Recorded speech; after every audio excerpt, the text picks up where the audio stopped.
go, go, go, go, go, go, go, shorty. It's your birthday. We gon' party like it's your birthday. Je m'appelle Aurélie, je suis alcoolique. Je m'appelle Bernard, je suis alcoolique. Je m'appelle Philippe, je suis alcoolique. Je m'appelle Leïla, je suis alcoolique. Si vous en avez marre d'en avoir marre, si vous êtes enfin prêt à demander de l'aide, Alcoolique Anonyme, ça marche bien pour des milliers d'entre nous. Je veux mon pain au chocolat. Sortie des cours, un goûter un peu particulier au pied d'une cathédrale. Pain au chocolat, soda, mais aussi bière et vodka. Ces adolescents ont 14, 15 ans. Ils sont collégiens. Nous les filmons en caméra cachée. Ouais, moi, ma mère, elle le sait, mais s'en fout. Ça commence à quel âge au collège Non, ça c'est pas pour les petits. Mais le droit, ouais. les petits, ils ont pas le droit. Il y a eu du n'importe quoi, il y a eu des gamins de 12 ans qui sont ramenés avec des bouteilles de vodka dans les coups. Faut profiter de la vie, hein. On est là pour ça. Une voiture de police au coin de la rue. Pas de panique, les ados cachent les bouteilles. Et la police? On mange des petits gâteaux. Contrôle d'identité. Ça déranger? Ouais. Vous consommez pas de l'alcool? Bouteille? Faut nous les sortir. Les jeunes sortent 2 bouteilles. Toutes les autres restent cachées. La police municipale fait la morale pour la forme. Vous en dites quoi? Pas que c'était interdit de voir sur la voie publique. Comment tout ce que vous avez dit sur la voie publique, on n'a pas quoi. Ouais. Et vu qu'on était mineurs. Donc ils nous ont dit si nous on voyait là. Il y en reste d'autres là? Oui. Oui, on en a plein. Pas de quoi faire peur à ces gamins. Fort de ces images, nous sommes allés voir la police municipale. Je peux pas dire qu'on tolère.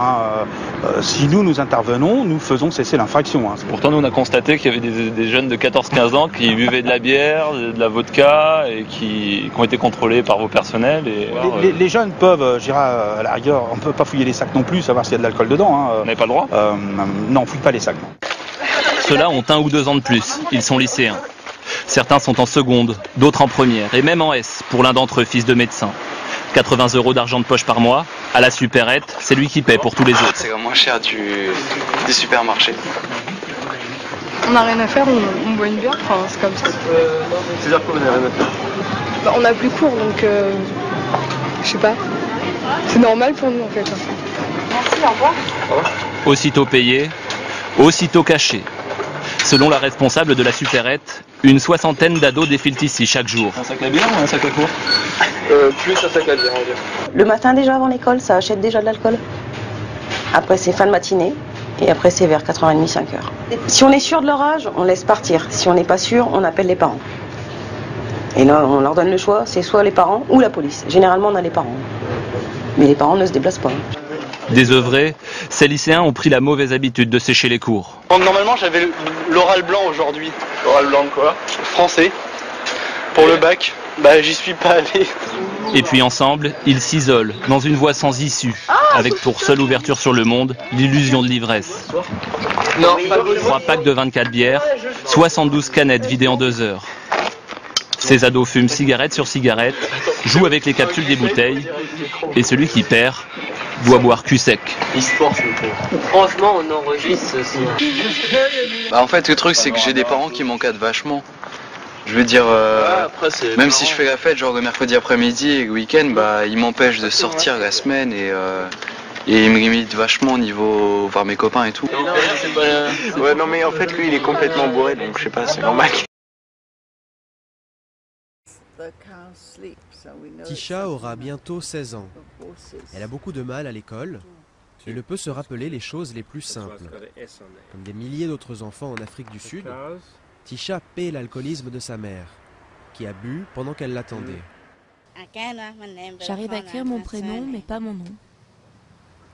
Viviane et Peter ont adopté Tisha quand elle était bébé. Et ils tentent de l'aider à faire face aux problèmes causés par le syndrome d'alcoolisation fœtale. Ses troubles d'apprentissage ne lui permettent pas de lire ou d'écrire. Elle ne peut même pas faire de simples calculs et n'a pas la moindre idée du temps. L'Afrique du Sud est le pays le plus touché au monde par ce syndrome. Cette maladie cause des lésions cérébrales et empêche le développement de l'enfant. Le professeur Denis Viljoen a étudié les villages au Cap. Résultat, 10% des bébés sont touchés. C'est la maladie la plus commune chez les bébés dans ce pays. Cela représente autant de cas que toutes les malformations congénitales réunies.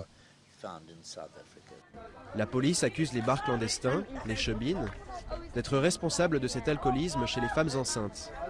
Mais pour les femmes de Guguletu, près du Cap, les raisons de ces problèmes sont bien plus profondes. Elles accusent la pauvreté et le manque d'éducation. Louise a beaucoup bu durant sa grossesse, mais elle ignorait les dangers. Aujourd'hui, elle se demande si c'est pour cela que sa fille Tiona est petite et a des difficultés en mathématiques. C'était la boisson. L'alcool l'a rendue malade. C'est vraiment l'alcool. Tisha ne connaît pas sa mère biologique. Elle ne sera donc jamais en mesure de lui demander pourquoi elle a bu.